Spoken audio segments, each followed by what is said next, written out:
au niveau régional qui se fait sur la culture et la femme justement dans la culture. Alors ce qu'on va aller voir là tout de suite, c'est une série d'interventions sur l'égalité homme-femme dans le domaine de la culture, comment ça se passe, les freins, les possibilités de remédier à certains freins. Voilà, un certain nombre d'expressions visiblement dans des secteurs très diversifiés. Aujourd'hui, si je vous dis les pères sont de plus en plus impliqués dans les tâches domestiques, qui dit plutôt oui? Ouais, vous êtes très très positif. Qui dit plutôt non? Vous n'êtes pas nombreux. Il faut regarder ce que dit l'INSEE en mesure, hein, donc c'est pas moi qui le dis, c'est pas des associations féministes. En 25 ans, on a progressé de 6 minutes par jour. Alors, il a fallu que je réponde à cette question, mais pourquoi est-ce que vous voulez que geste théâtré prendre la place d'une femme? Je vais vous partager ma réponse, parce que j'étais assez content de ma punchline. C'était de dire que moi, mon projet, c'est l'alternance. Donc si partout il y a des femmes, on met des hommes. Partout il y a des hommes, il y a toujours des femmes. Voilà. La culture est-elle mauvaise élève? Alors d'emblée, ben oui, évidemment que la culture est mauvaise élève. Elle est même très mauvaise élève et depuis fort longtemps. Tout le montre aujourd'hui. Effectivement, c'est intéressant de s'appuyer sur l'actualité pour donner quelques exemples, pour concrétiser les choses.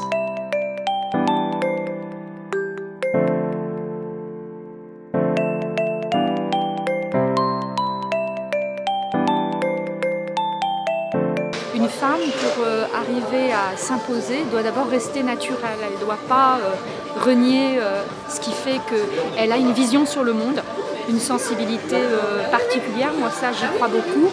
C'est pas la peine de se modeler sur certaines habitudes, en particulier, j'allais dire, de rapports de force qui sont directement issus des habitudes de connivence dans les milieux masculins.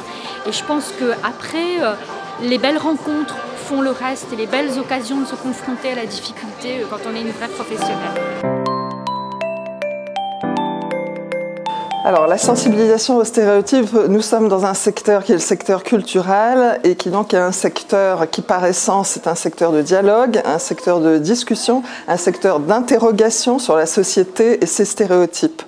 Donc par cet événement, nous voulons interroger plus que nous ne voulons apporter des solutions, bien que nous ayons des propositions sur l'appréhension des femmes dans le domaine culturel et artistique. Je pense que beaucoup d'évolutions de mentalité ont été faites. En particulier, je pense que les petites filles maintenant pensent plus à des métiers auxquels elles ne pensaient pas avant. Maintenant, après, dans l'insertion professionnelle, il y a encore une marge de progression. Alors, dans mon métier, je ne le ressens pas directement parce que moi, je fais partie d'un corps, les conservateurs généraux du patrimoine, où en fait, c'est très mixte. Et dès le départ, dès la formation, on est 50-50. Après, c'est plus dans des comportements, dans la capacité à apprécier les qualités professionnelles des femmes.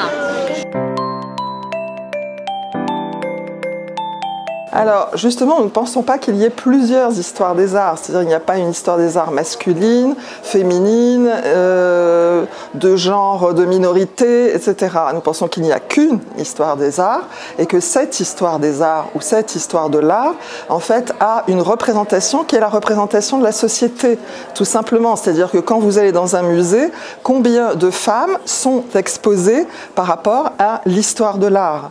Aujourd'hui, combien de femmes exposent dans les galeries? Combien y a-t-il d'artistes contemporains aujourd'hui qui sont des femmes, qui sont prises en charge ou par les galeries ou par le ministère de la Culture?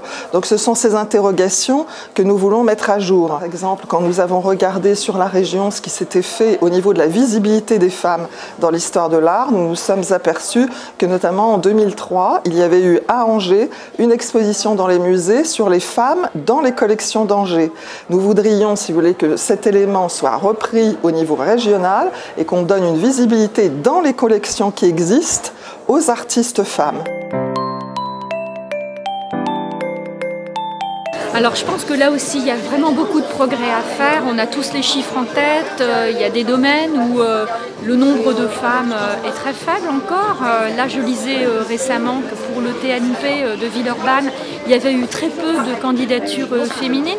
Je pense qu'on est plutôt peut-être à la fois dans le domaine de l'autocensure, les femmes n'osent pas se présenter à des postes à responsabilité, et puis après c'est vrai peut-être que perdurent finalement des habitudes très anciennes. Bien évidemment, j'appelle tous les hommes et toutes les femmes à participer à ce genre d'événement.